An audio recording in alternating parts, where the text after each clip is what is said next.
Welcome to Lit with Ernest, the podcast where we cut through the noise and get to the heart of great literature. I'm your host, Ernest, and today we're diving into one of the most beloved novels in the English canon, Jane Eyre. Published in 1847, Jane Eyre is a testament to the power of literature to reflect our deepest hopes, fears, and desires.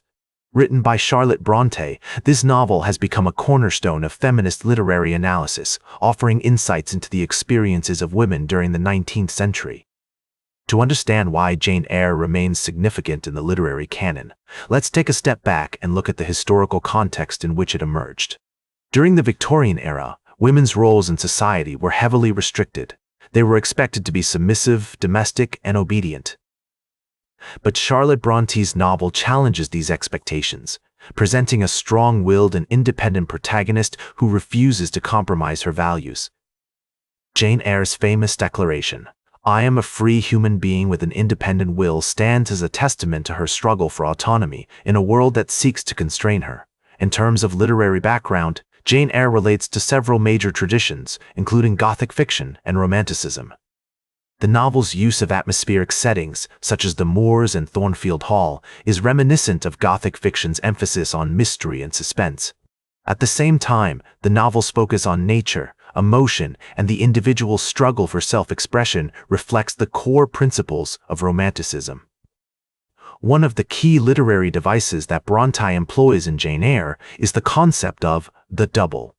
This refers to the idea that a character can have multiple identities or personas, which are often in conflict with one another.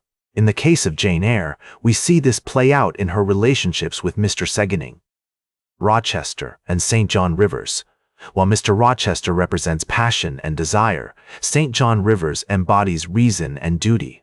Through these characters, Brontë explores the tension between different aspects of the self, highlighting the difficulties of navigating complex moral and emotional landscapes.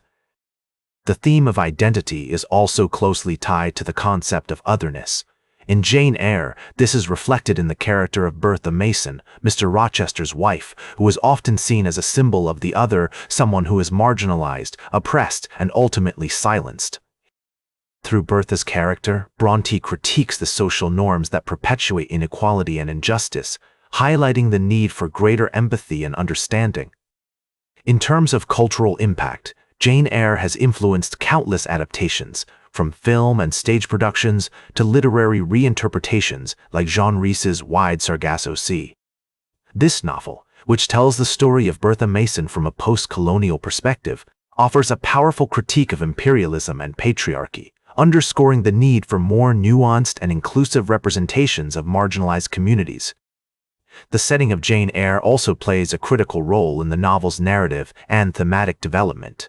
The contrast between the natural beauty of the moors and the confinement of places like Thornfield Hall or Lowood School serves to underscore Jane's feelings of freedom and imprisonment.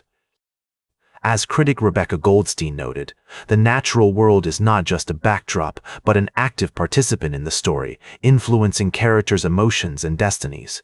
Today, Jane Eyre remains remarkably relevant in contemporary culture. Its themes of love, identity, and social justice continue to resonate with readers, offering insights into the human condition that are as valid now as they were when the book was first published. Whether you're a scholar, a student, or simply a lover of literature, Jane Eyre is a novel that will challenge your assumptions, ignite your passions, and leave you thinking long after you finish reading. Like this episode if it hit true. Share it if you respect honest talk about books. Subscribe because we'll do this again. This is Ernest, signing off.